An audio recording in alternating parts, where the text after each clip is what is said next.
doutrinária, trazendo uma mensagem do Evangelho.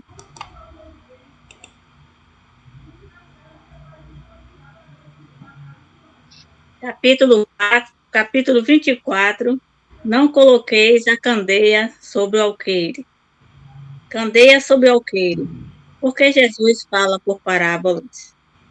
Não se acende uma candeia para colocar sobre o alqueire, mas a colocam sobre um candeeiro, a fim de que ela clareie todos aqueles que estão na casa. São Mateus 5,15. Não há ninguém que depois de ter acendido a um vaso ou a coloque sobre uma cama, mas a põe sobre o candeeiro, a fim de que aqueles que entrem vejam a luz. Porque não há nada de secreto que não deva ser descoberto, nem nada de oculto que não deva ser conhecido e aparecer publicamente. São Lucas 8, 16, 17. Seus discípulos se aproximando, disseram-lhe, e lhe respondendo, disse, porque para vós, outros, vos foi dado conhecer os mistérios do reino dos céus, mas para eles não foi dado. Eles falam por parábolas, porque vendo, não veem, e escutando, não ouvem, nem compreendem. E a profecia de Isaías se cumprirá neles, quando disse, vós escutareis com os vossos ouvidos e não ouvireis, olhareis com os vossos olhos e não vereis, porque o coração desse povo está entorpecido, e seus ouvidos se tornaram surdos, e eles fecharam seus olhos, de medo que seus olhos não vejam, que seus ouvidos não ouçam, que seu coração não compreenda, e que, estando convertidos, eu não os cure. São Mateus 13, 10 e 15. Mestre amado Jesus, nesse momento, mais uma vez, voltando os nossos sentimentos, nossos pensamentos, um pensamento de harmonia, um pensamento de paz, para que possamos transmitir essa energia, mesmo distante, que alcance a cada um necessitado. Orar na palavra do mestre, do nosso amigo irmão, e que o Mestre Jesus o auxilie, o ampare, o envolva na tua luz, para que ele possa transmitir o que melhor tiver, e que possamos estar sintonizados para ouvirmos e para aprendermos, e para banharmos nessa energia, nessa luz. Que estais nos céus, santificado seja o vosso nome. Venha a nós o vosso reino. Seja feita a vossa vontade, assim na terra como no céu. O pão nosso de cada dia nos dai hoje e sempre. Perdoai as nossas ofensas, assim como nós perdoamos os nossos ofensores. Não nos deixeis cair em novas tentações, mas livra-nos, Senhor, de todos os males. E assim seja. Bom, convidamos agora o nosso irmão Antônio Alves, conhecido como Toninho, que vai nos trazer a palestra e vai nos falar Jesus numa vida espírita. Com você, Antônio. Bem, meus irmãos, queridos irmãos, aí a maioria da Bahia, que bom a gente estar aqui, com esse convite, que me deixa muito feliz, e olhando o rostinho de vocês mais felizes aí. A nossa irmã Lia nos chamou e perguntou, a gente queria falar de quê? E eu digo, lógico, falar de Jesus, tem outra coisa mais gostosa, e que se ouvir e falar de Jesus, esse sonho é um sonho meu, na condição de espírito, estudar Jesus.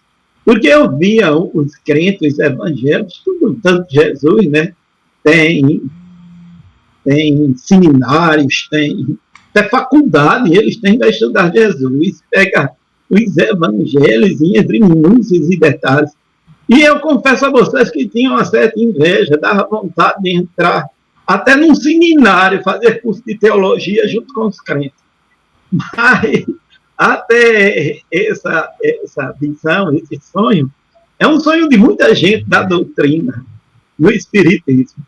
E uma vez, conversando com Lourenço Barros, hoje no outro lado da vida, e Merlano Maia, a gente ia montar um grupo de estudo lá em casa. Bem, Merlano ia vir de João Pessoa se encontrar com Lourenço Barros para a gente só estudar Jesus.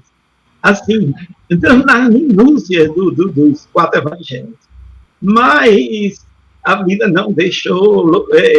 Melano ainda passou uma noite lá em casa. Lourenço, a gente foi até de madrugada. Lourenço me cedeu um livro dele. O projeto não foi à frente do ponto de vista material, mas do ponto de vista espiritual. A gente está aqui, né? E a nossa preocupação é continuar isso.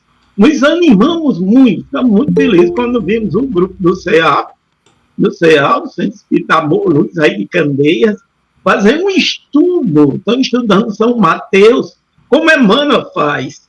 Está chegando o meu sobrinho aí, que eu pedi para ele vir hoje. Muito feliz, Petra, de estar você aqui. Petra está de Covid, viu, gente?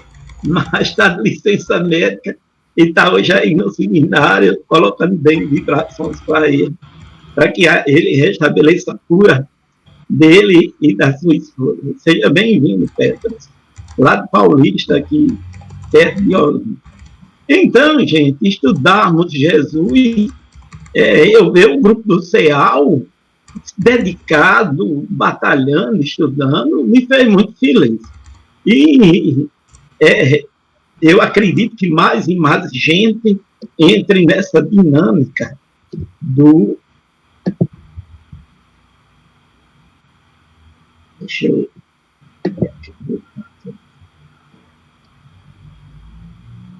do nosso livro. Então, a pergunta, a gente, como sempre, trabalha na célebre pergunta 625, não é? Qual o tipo mais perfeito que Deus ofereceu ao homem para lhe servir de guia e modelo? Olha, nós que somos espíritas, a resposta é bem clara, bem contundente. Vede Jesus.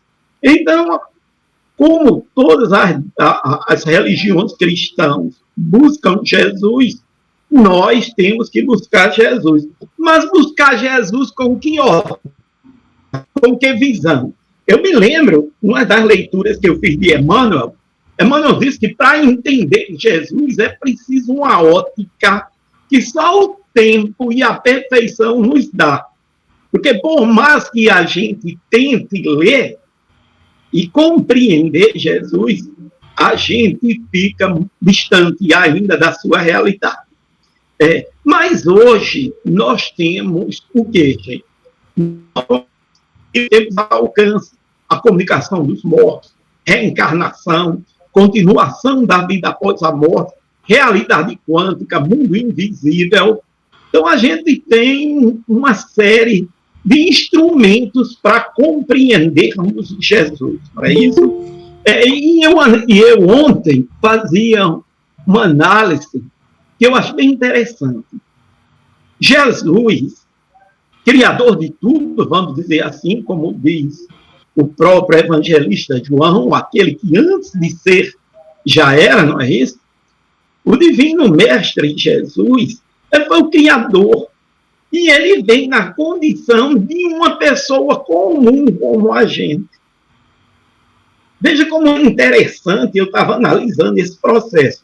Vendo Jesus nos diálogos que a gente vê dentro do Evangelho, com a mulher samaritana, com a mulher sírio-fenícia, não é? Naquelas curas, o diálogo com Nicodemos, Jesus, o criador de tudo, está dialogando, vamos dizer assim, entre aspas, como ser que foi criado por ele, numa intimidade, num momento tão singelo, que nos faz trazer muita reflexão. Até como é que pode, né? Dentro da nossa visão científica, esse ser tão grandioso chegar tão perto dessa, como diz Chico, do cisco que nós somos, dessa criatura tão minúscula. Então, é bem interessante essas vivências que nós vamos tentar nos encontrarmos para entender Jesus, para vermos Jesus. Então, vemos Jesus numa visão espírita, não é na visão espírita, é numa visão, porque a visão espírita ela é bem ampla. E quando a gente estuda dentro do nosso entendimento. Mas o Divino Mestre, quando ele esteve aqui entre nós encarnados, ele deu a chave para o entendimento. E a chave é a parábola do semeador. A gente vai resumir ela aqui para tentarmos alcançar Jesus dentro dessa parábola. Eu acho que essa parábola, Jesus diz para todos aqueles que decidem o seguir, para todos aqueles que decidem buscar os seus ensinamentos, não é? Entrar nessa consonância com ele para entender a Bíblia. Vocês se recordam da parábola? Em linhas gerais, a gente vai dizer assim, né? A multidão ficava na frente da casa de Jesus. Ficava ali em frente onde ele estava. Todo mundo queria ser curado. Todo mundo queria o escutar. Imagina. E ele, quando sai de dentro de casa para pegar o barco e atravessar para o outro lado, a multidão toma a frente. E ele olha para a multidão, depois de falar, antes de sair, ele diz essas parábolas. Né? Ele diz, o semeador saiu a semear. As sementes, algumas sementes caíram. As aves vieram e comeram a semente, não é? As outras caíram em lugar pedregoso. Não havia terra nem umidade. O sol queimou, porque ela não tinha as raízes. A terceira semente caiu entre os espinheiros. Bem interessante essa parte que tem a ver muito com a gente. E os espinhos, ao crescerem, sufocaram. E as quartas sementes caíram em terra boa e fértil, brotaram, cresceram e produziu. Uma produziu 30, a outra 60 e a outra 100. Gente, quando terminou Jesus de citar a parábola, ele diz, quem tem ouvidos para ouvir, ouça. Subiu no carro e foi embora. Causou uma tremenda decepção para as pessoas que estavam ali. Causou uma tremenda decepção. E para os apóstolos que disseram, Senhor, o Senhor jogou essa parábola e não disse nada. Aí ele, quando chega na outra margem, ele começa a explicar para os seus discípulos, juntinho, ele diz, veja como ele diz. As sementes que caíram de lá do caminho comeram. Isso significa o maligno que a arrebatam, porque eles ouvem as minhas palavras e não entendem. As outras que caíram no lugar pedregoso, certo? E as raízes não tinham profundidade, são as pessoas que ouvem minhas palavras, recebem com alegria, mas não têm raízes, creem apenas por um momento. E com as tribulações, os sofrimentos, as dores da vida, se escandalizam e sucumbem. Aí vem essa que eu entendo ser para a gente. As outras que caíram nos espinheiros, os espinhos cresceram e a sufocaram. Não é? Aí ele disse, são as pessoas que ouvem bem minhas palavras, assimilam, mas com a sedução da riqueza, dos bens, dos prazeres materiais do mundo, facilmente esquecem um compromisso comigo e sucumbem. Isso não está muito para a gente, essas duas intermediações, porque a gente tem alegria, tem disposição, quer Jesus, mas as tristezas, as recepções, o conforto, eu vou viver a minha vida, como a gente diz, faz com que a gente não siga e não vive para fazer a humanidade justa. E ele diz que as últimas caíram nas terras férteis, e são aqueles que ouvem minhas palavras e praticam. Ora, na explicação dessa parábola, Jesus, quando disse assim, quem tem ouvido para ouvir, ouça, ele diz para a gente, explica aos apóstolos, porque a vós, preste bem, a vós, nós, é dado conhecer os mistérios dos reinos dos céus, mas a eles não lhes foi dado, porque aquele que tem, se lhe dará, e terá em abundância, mas aquele que não tem, aquilo que tem lhe será tirado. Por isso vos falo por parábolas, porque eles vendo não veem, e ouvindo não ouvem nem compreendem. E nele se cumpre a profecia de Isaías que diz, ouvindo ouvireis, mas não compreendereis, e vendo vereis, mas não o percebereis. Porque o coração deste povo está endurecido, e ouviram de mau grados com seus ouvidos, e fecharam seus olhos para que não vejam com os olhos, e ouçam com ouvidos, e compreendam com o coração, e se convertam, e eu os cure. É muito profundo essa colocação de Jesus, porque nós buscamos Jesus nas necessidades, nas dores, nas buscas de dar algo para a gente, para a família da gente. Não é? A gente não busca com a consciência da realidade da vida. Mas agora a gente tem a doutrina espírita que nos faz colocar os pés no chão.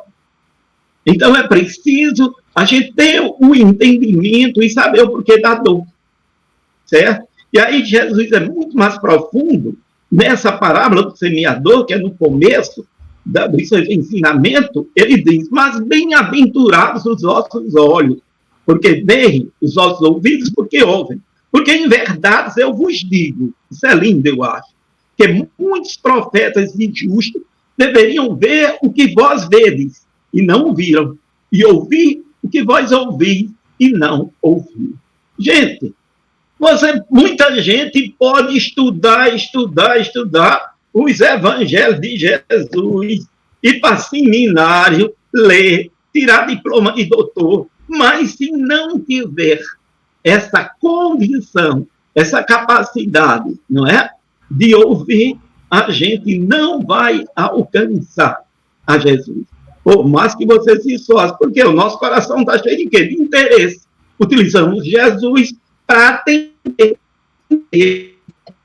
aqui da nossa vida. Então, gente, para a gente entender a missão de Jesus, que em todos os seus gestos, atitudes, ensinamento, ele demonstra aquilo que a ciência espírita nos mostra, que requer da gente amadurecimento, que só o tempo nos possibilitou. Então, para a gente estudar o Evangelho de Jesus, como a gente busca, existe só uma maneira, o que é, à primeira vista, estudarmos os 4 evangelhos, não é isso? Mateus, Marcos, Lucas e João, que são os evangelhos canônicos que as religiões adotam. Isso é para quem tem mais ousadia no entendimento. E, gente, aí é onde vem a grande questão de estudar Jesus. Aonde? Na consciência, que é o livro dos Espíritos, na pergunta 621, bem nos alerta. Gente, nós tínhamos os 4 evangelhos. Quando os Espíritos nos trazem entender Deus, entender Jesus a nível da consciência, ele traz isso no livro 3º, no livro dos Espíritos, que é as leis morais, que desdobrou-se em ter no Evangelho segundo o Espiritismo, que é a interpretação da moral de Jesus. E é isso que nós, como espíritas, temos que buscar. Aí é quando vem o detalhe que a gente faz a leitura do Evangelho, a gente vê claramente dos 4 evangelhos, com o complemento dos evangelhos agnósticos, que o Divino Mestre montou uma equipe, os 12, montou a confraria, trouxe todos os espíritos que seriam responsáveis por nossa evolução.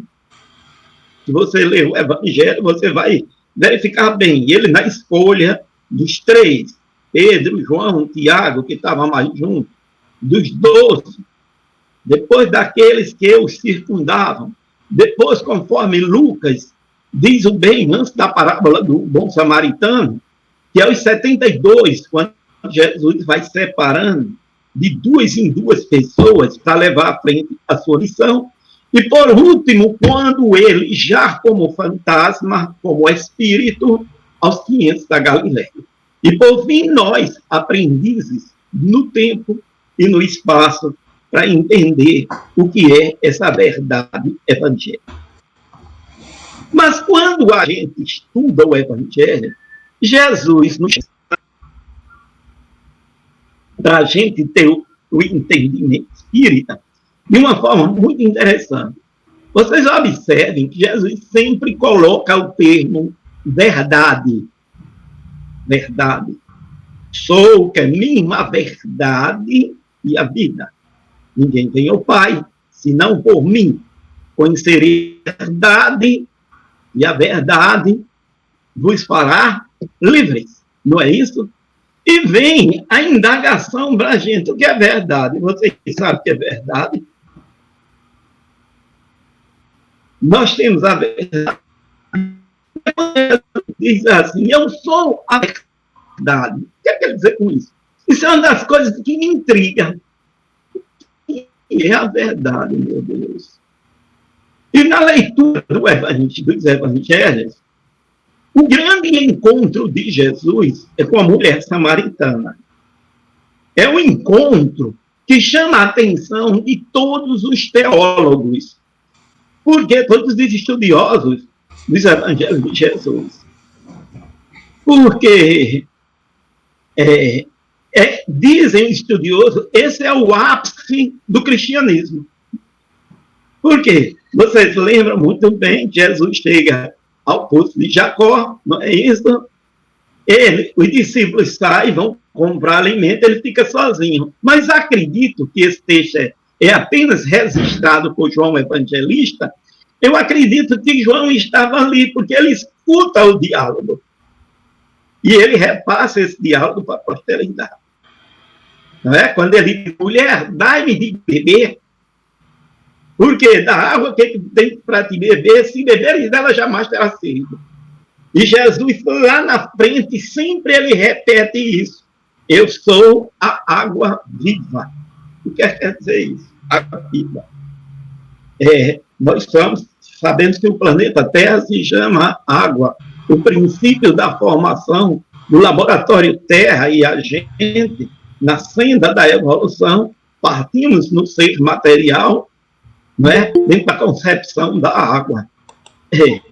E quando ela questiona Jesus, e Jesus pede para chamar o marido, e que ela diz, não tem marido, e ele diz claramente, Jesus diz claramente a ela, não é?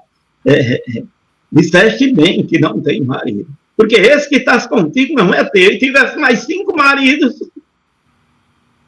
E ela descobre que ele é realmente o profeta.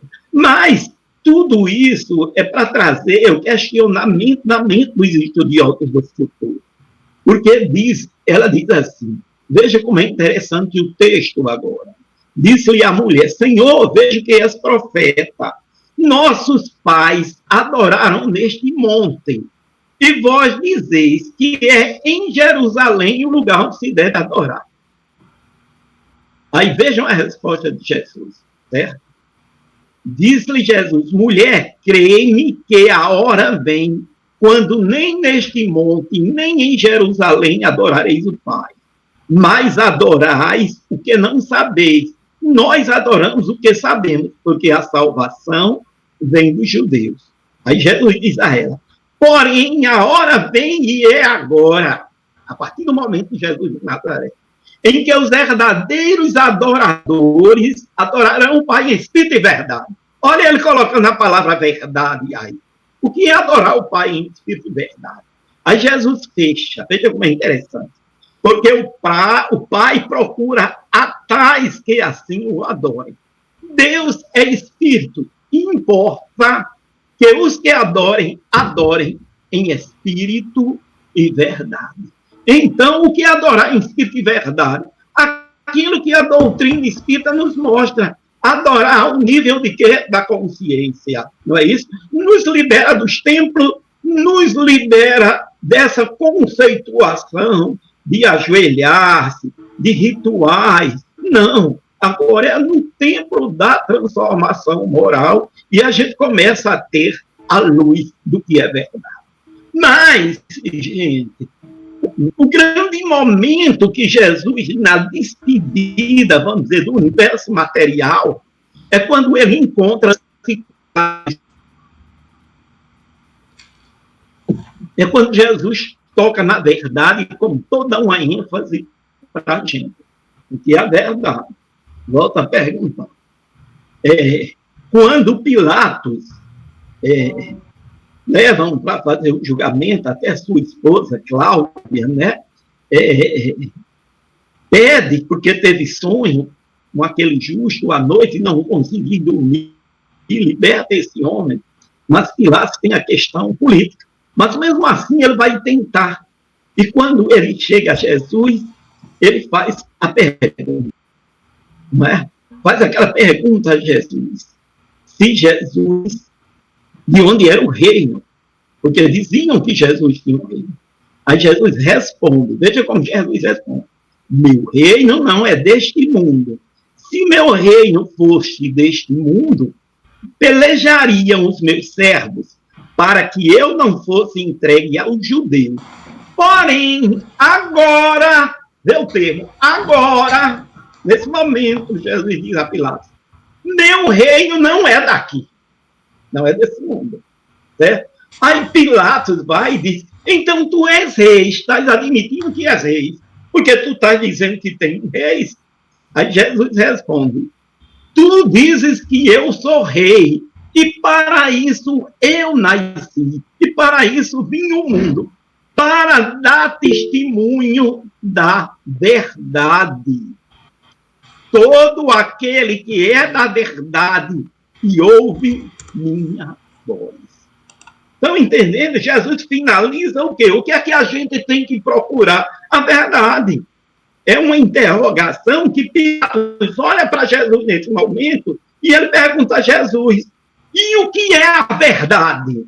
Eu acho que essa pergunta de Pilatos a Jesus repercute em nossas consciências, em nossas mentes, o que é a verdade. Não é? E está lá nos evangelhos. E Pilatos, quando diz, esse homem, isso é um justo, não existe critério nenhum. Mas aonde o Divino Mestre nos chama essa consciência da verdade, aí é que casa com perfeição. No Evangelista João, capítulo 14, 15 e 16. É o único texto evangélico dos 4 evangelhos que você vai escutar falar na figura do Consolador. Então, você, como espírita que é, porque Jesus requer de que da gente? O conhecimento de uma ética de vida que a gente possa se posicionar na vida, interagir e viver. Que não é fácil, mas ele traz essa chave quando ele diz a verdade. Então, nós, espíritas, temos que buscar no livro, no Evangelho segundo São João, capítulo 14, 15 e 16, quando ele diz, se me guardais meus mandamentos, e eu pedirei a meu Pai, e ele vos enviará um outro Consolador. Tanto é que Allan Kardec, quando publica o Evangelho dos Espíritos, ele fala o Cristo Consolador primeiro, depois o Consolador prometido. O próprio Kardec, no Evangelho segundo o Espiritismo, nos traz essa colocação. Aí, quando ele diz assim, e ele vos enviará um outro Consolador, a fim de que permaneça, olha o termo, eternamente convosco. Aí Jesus enfatiza isso que ele passou toda uma vida a pronunciar. O Espírito de verdade. Que o mundo não pode receber, porque não vê. Não vê. Porque o Espírito de verdade está em espírito. E não conhece. Também o mundo não conhece o Espírito de verdade. Porque o mundo, naquela época, não conhecia a verdade. A verdade tinha chegado. Mas Jesus diz. Aí ele complementa. Mas a vós conhecereis, porque permanecerá convosco e estará em vós. A verdade, o conhecimento desse universo espiritual, quando a gente faz a leitura dos 4 evangelhos, você vê que os apóstolos conheciam toda essa tratativa de comunicação com os espíritos. Quando a gente lê os evangelhos com a ótica, com os óculos do estudo do conhecimento espírita.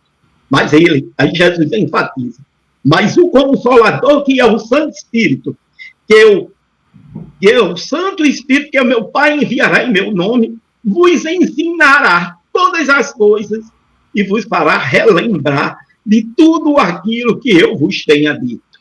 Gente, é extraordinário, porque eu ouvi de uma jovem senhora dizer para mim assim, minha irmã é evangélica, combate os espíritos, mas ela diz uma coisa para mim, ela diz, os espíritas estudam, amam a Jesus tanto quanto a gente, vê?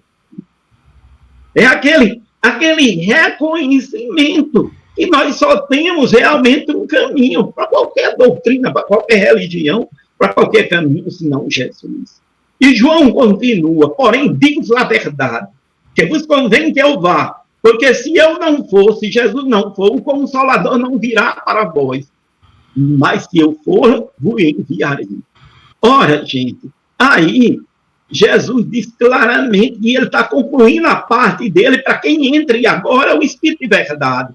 Os Espíritos dando continuidade ao cumprimento da missão, que é a missão da gente evoluir. Mas o que é bem interessante, que ele diz ainda tenho muitas coisas que vos digo, mas nós não podemos suportar agora. Lembram da parábola do semeador? Tem conhecimento para entender o que Jesus diz?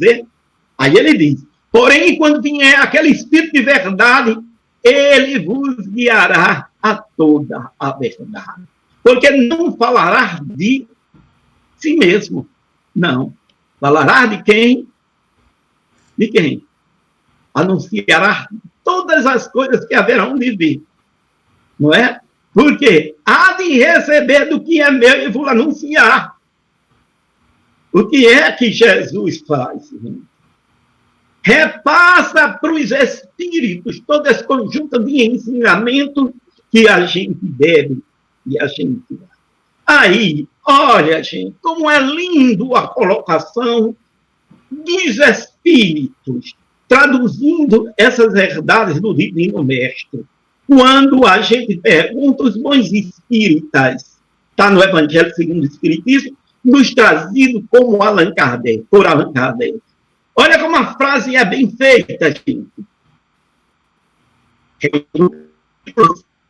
Capítulo 17, os bons espíritos. Reconhece-se o verdadeiro espírita. Olha o termo verdade. Verdadeiro espírita. Não é para você ser um espírita comum. É para você ser um verdadeiro, porque Jesus trata da verdade. E o que é a verdade? Aí é bem simples. Pela sua transformação moral e pelo esforço que faz para dominar suas más inclinações. Aí é quando vem essa consciência que os Espíritos nos traz nesse entendimento completo da doutrina. Ora, Jesus nos trouxe um conjunto de verdade. Jesus nos trouxe desde o princípio o roteiro que deveríamos seguir para a verdade, não mentir, ser autêntico, não ser falso, não é? Porque a gente vive num mundo onde a grande prova é aqui. É fácil? Não, não é fácil. Mas é o único caminho que a gente tem. Aí, na tratativa das leis morais do Livro dos Espíritos, quando se pergunta, e por que a verdade não vem assim para a gente absoluta? Seria fácil, a gente entenderia, e os Espíritos nos respondem. É preciso que cada coisa venha ao seu tempo. Lembraram das palavras de Jesus, quando diz ao Consolador? Quando vós estiver preparado, não é? Tudo será acrescentado. E o que é que a resposta diz? A verdade é como a luz. É preciso nos habituar a ela pouco a pouco. De outra forma, ela nos deslumbra, nos cega. Lembra de Paulo de Tarso em Damasco? Não é? A luminosidade do Cristo é tão forte que Paulo cai.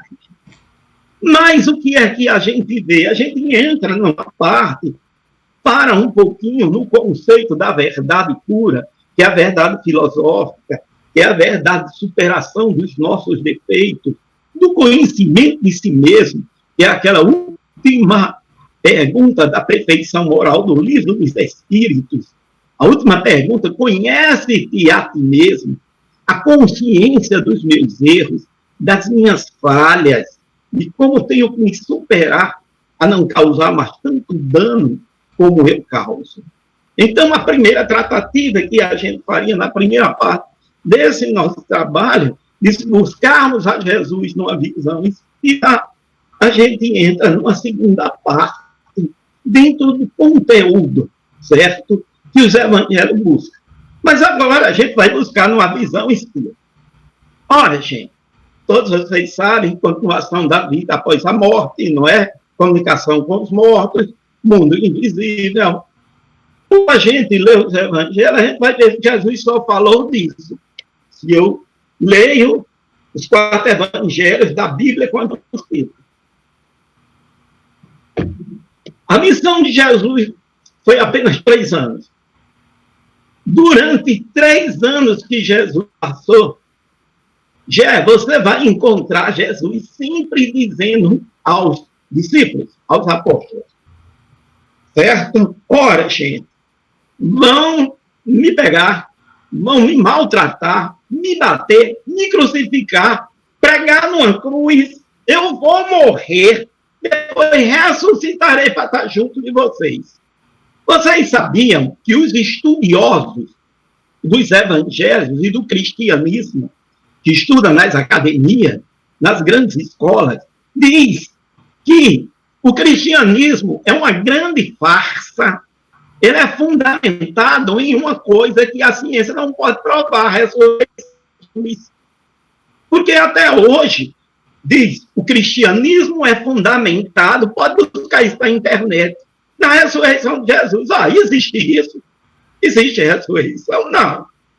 É isso que eles dizem. Então, toda a humanidade, certo?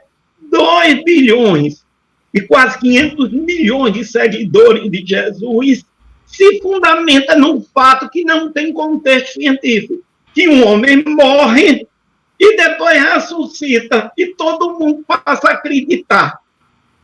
O que é isso?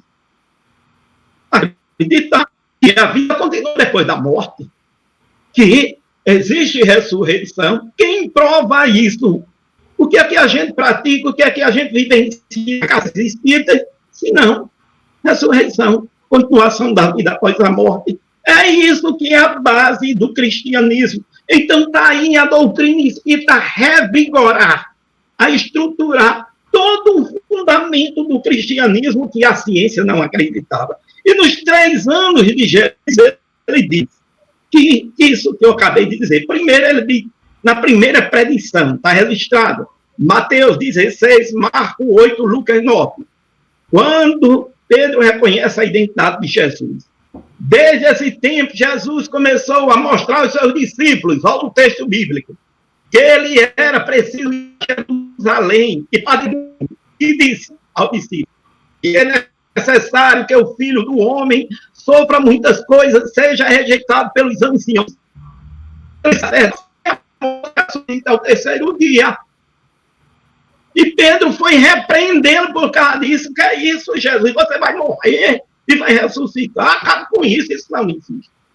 Posteriormente, quando eles estavam agora a caminho da Galileia, está registrado em Mateus 17, Marcos 9, Lucas 9, tirado da Bíblia.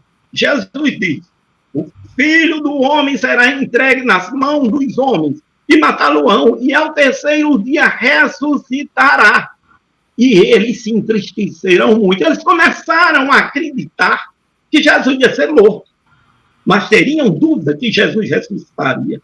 Aí vem a terceira predição colocada nos 3 evangelhos.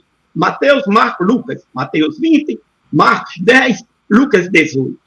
Quando eles estavam agora a caminho de Jerusalém, e Jesus chamou os 12 e disse: e me entregarão os gentios, para que deles escarneçam, o açoite e o crucifixo, mas ao terceiro dia eu ressuscitarei. Após a transfiguração, o momento mais espírita de que esse a gente não encontra na Bíblia. Embora com os olhos do conhecimento espírita, a gente encontra assim. No momento da transfiguração, está lá. Encontro de Elias e Moisés, onde os discípulos ofereceram as barracas, porque estavam ali 2 espíritos com Jesus, Moisés, não é? E Elias. E eles, quando desciam do monte, está registrado Mateus 17, Marcos 9, Lucas 9, na Bíblia. Enquanto descia do monte, Jesus disse: não conteis a ninguém essa visão que vocês viram, até que o Filho do Homem ressuscite dos mortos. Olha, toda essa tratativa é espiritismo, é o que a gente conversa nos centros espíritas. Vejam o conhecimento que nós temos bíblico. E na última ceia, agora, vamos chegar na última ceia, mais uma vez, gente. Olha lá, isso está registrado nos 4 evangelhos. Marcos 26, Marcos 14, Mateus 26, Lucas 22, João 13, certo? Então Jesus lhe diz: ainda esta noite todos vocês me abandonarão, pois está escrito: ferirei o pastor e as ovelhas dos rebanhos serão dispersas. Mas depois de ressuscitar, eu irei adiante de vocês para a Galileia. O que é que Jesus está dizendo? Isso que eu digo no centro espírita. Pessoal, eu vou morrer, certo? Mas depois da minha morte, eu venho aqui em casa, vou puxar as pernas de vocês, vou puxar a orelha, vou soprar e dizer que a morte não existe. Petro, meu sobrinho, está aí, minhas filhas estão aqui também escutando. Eu postei o encontro que eu tive com meu irmão essa semana, que eu chorei a coisa mais linda do mundo. Meu irmão, que desencarnou, que morava aqui comigo, 52 anos, veio mostrar como é o outro lado da vida. Numa coisa clara, o que é que a experiência que eu tive, a mesma que Jesus está dizendo aqui aos discípulos. Vão adiante. Certo, gente?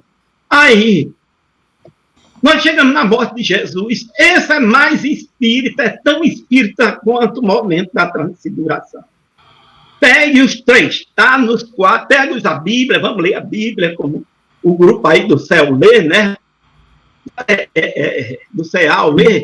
Em Mateus 27, Marcos 15, Lucas 23, João 19, capítulo. Olha o texto de Mateus como é lindo. Na hora que Jesus morre, e eis que o véu do templo se rasgou em 2, de alto a baixo, tremeu a terra, fenderam-se as pedras. Olha, gente, coisa linda. E o texto bíblico como é lindo. E abriram-se os sepulcros, e muitos corpos de santos que dormiam foram ressuscitados. E saindo dos sepulcros, depois da ressurreição deles, entraram na cidade santa de Jerusalém e apareceram a muitos. Se aquele pessoal ressuscitou, por que não se falar deles? Ora, os espíritos, é lógico que isso aí todo mundo viu o espírito, como a gente fala no centro, as pessoas que veem. Isso está na Bíblia. Todas as igrejas lêem esses textos, estudam, viram, mas alcançam? Não, porque ainda não tem os olhos para ver, conforme Jesus na parábola do semeador. Mas vamos continuar nessa trajetória bonita de ver Jesus aos olhos do Espiritismo.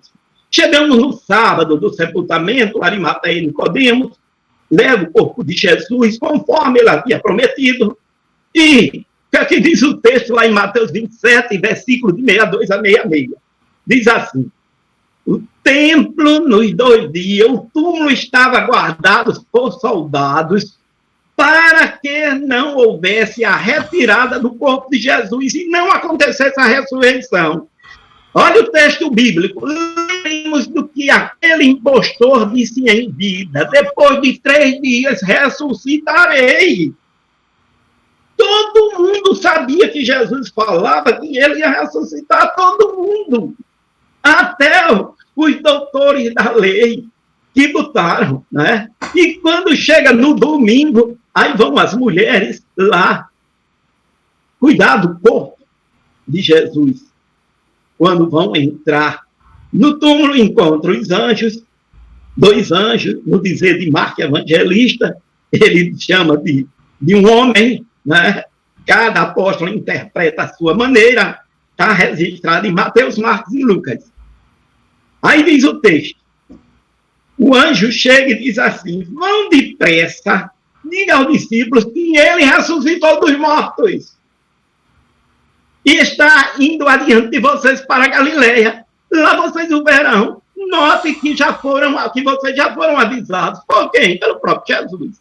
Ele não está mais aqui, porque já ressuscitou, como ele vos disse. Não é?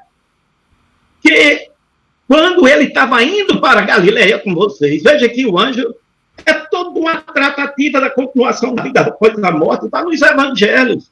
É preciso que o Filho do Homem seja entregue nas mãos dos pecadores, seja crucificado, ressuscita ao 3º dia. E vem um notável encontro com Madalena. Quando ela o confunde com o jardineiro, está lá registrado em Marcos 16, João 20. Né? E disse-lhe, quando ele diz: onde puseste? Maria pergunta: onde puseste o corpo do meu mestre? E ele olha e diz: Maria. Ela voltando diz: Rabone, mestre. Encontro lindo, é outra epopeia na história da humanidade, o encontro de Jesus e Madalena, que vocês estudam tão bem. E depois vem as mulheres, Jesus agora como espírito materializado, abraça as mulheres. Essa é a tratativa que a doutrina espírita estuda, com toda a crença, com toda a certeza científica, desde 1857.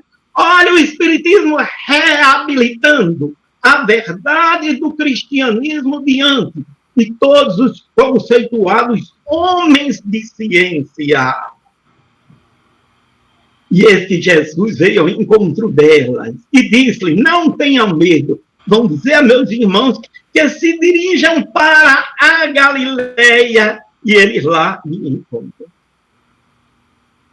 A própria Bíblia, vista na condição dos estudiosos espiritistas, o apóstolo Paulo, em Coríntios 1, capítulo 15, versículo 44, ele diz, Paulo de Tarso diz: semeias corpo animal, ressuscitará corpo espiritual. Se há corpo animal, há também corpo espiritual. O apóstolo Paulo traz essa tratativa, esse conteúdo que papai e mamãe namora, deposita o sêmen, nasce o corpo material, mas ele continua claramente pós a morte. O que é aí ressuscitar para a gente? Ressuscitar é a continuação da vida no mundo dos espíritos. O que a gente vai passar agora a assistir, gente, é um convívio claro e aberto de Jesus entre os vivos e os mortos. Não é isso que a gente estuda na casa espírita. Não é isso que apregou, aqui trabalha toda a filosofia espírita. Uma constante comunicação, vivência entre os mortos e a gente está interagindo diariamente, constantemente, minuto, no sonho, acordado com os mortos, e é isso que Jesus passa. Está na Bíblia. Está na Bíblia. Nos Atos dos Apóstolos, leiam do capítulo 1.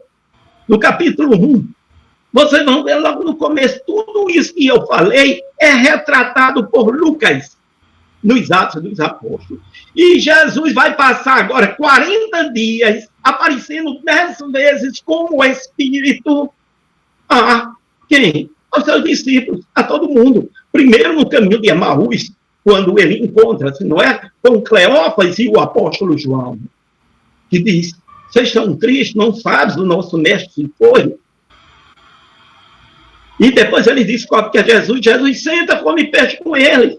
E os dois discípulos vão lá e dizem, era Jesus. Aí ele aparece, tem a presença de Tomé. Depois, agora com a presença de Tomé, bote o dedo aqui.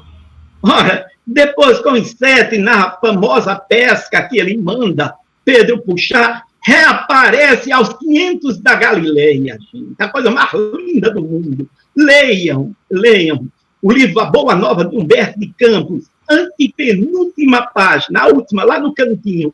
E Humberto de Campos descreve, pela mediunidade de Chico Xavier, quem são os 500 da Galileia, que Jesus passa as instruções para aqueles que seriam os futuros professores da humanidade em vários campos. Depois a Tiago, onde eles dois têm um diálogo, que eu não sei, um dia como espíritos, ou ainda na Terra, a gente vai ter acesso a esse diálogo de Jesus com o Tiago. Por fim, aparece aos 10 pela última vez.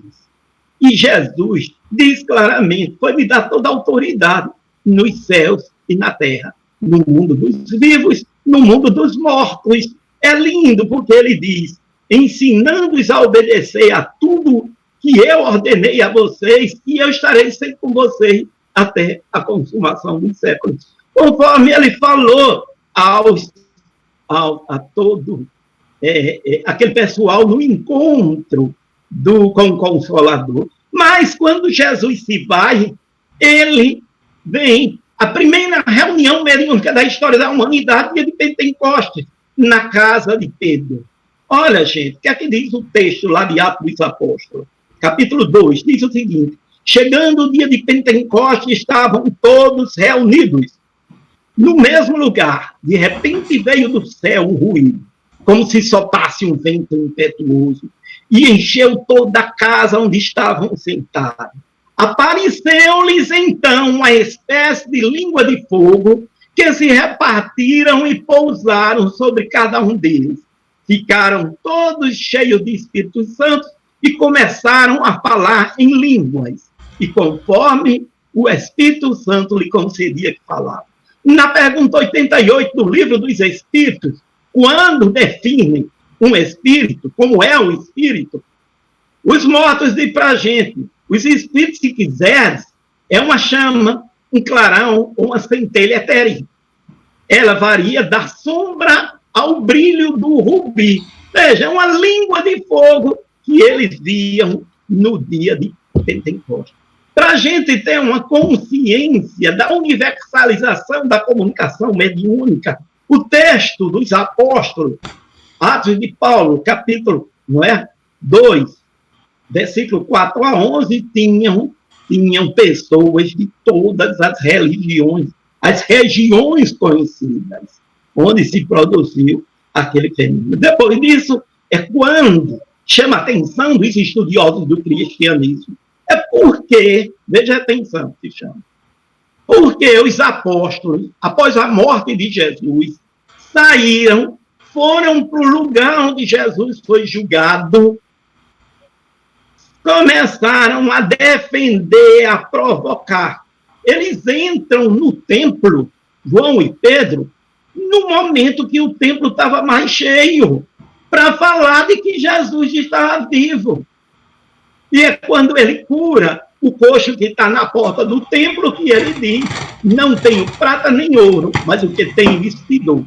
Em nome de Jesus Cristo Nazareno, levanta-te e anda. É o grande desafio da história humana. Tudo fundamentado em ter gente na mediunidade.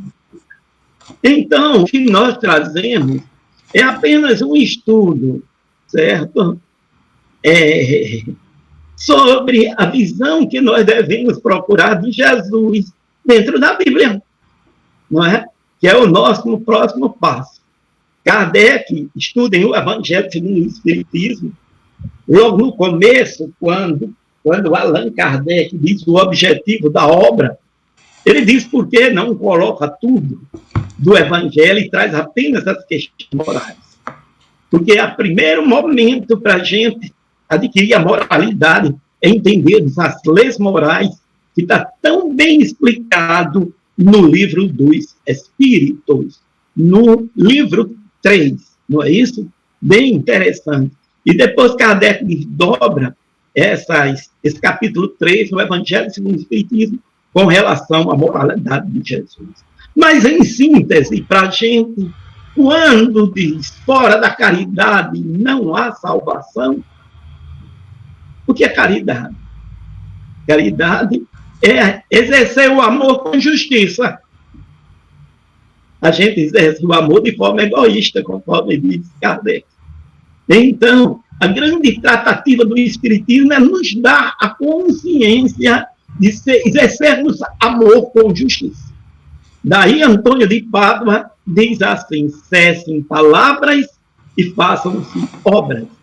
E Francisco de Assis diz assim: pregue-se o Evangelho em toda a sua plenitude, falando o menos possível. Pregar o Evangelho é caminhar bem, ser um cidadão de bem, respeitar para ser respeitado. E Kardec resume tudo isso na célebre frase que eu acho é o roteiro de conduta da gente.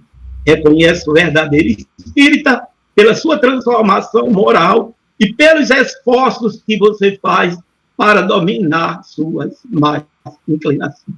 Então, para que a gente alcance isso, só tem um roteiro: Jesus.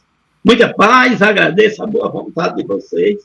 Esse momento tão bom que a gente teve aqui, estudando um pouquinho dentro dessa ótica, que não é a ótica espírita, mas é uma visão, a forma como nós entendemos, que temos certeza que cada um no seu estudo, nas suas buscas, nas suas consciências, vão alcançar a verdade de forma vencedora.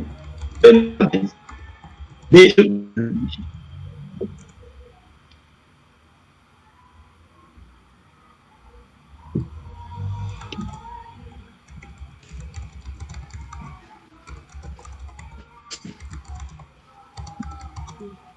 Meu querido irmão Antônio Alves, parabéns. Eu estava fazendo um outro trabalho, mas agora já deu para vir lhe ver. Adorei, você é uma enciclopédia espírita. Parabéns, meu irmão.